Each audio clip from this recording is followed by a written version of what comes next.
Health news మీకోసం.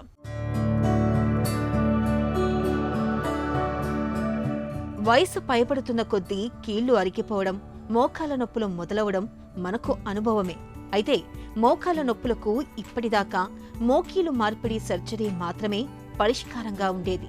అయితే ఇకపై సర్జరీ దాకా వెళ్లాల్సిన అవసరం లేదని, వయసుతో పాటు మోకాలి చిప్పల్లో తలెత్తే సమస్యలకు మందుబిళ్లలు సరిపోతాయని భరోసానిస్తున్నారు స్టాన్ఫర్డ్ విశ్వవిద్యాలయానికి చెందిన శాస్త్రవేత్తలు.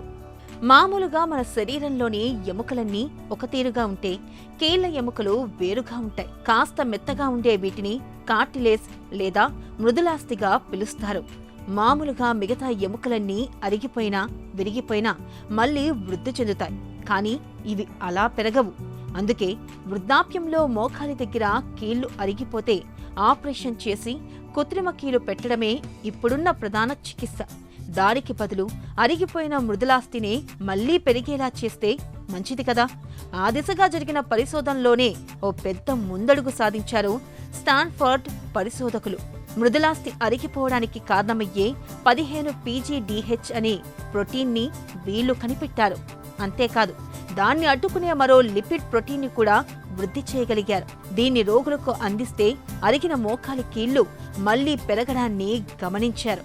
త్వరలోనే దీన్ని అటు ఇంజెక్షన్లుగానూ ఇటు మందు బిళ్లలుగానూ తెస్తామని శాస్త్రవేత్తలు పేర్కొంటున్నారు.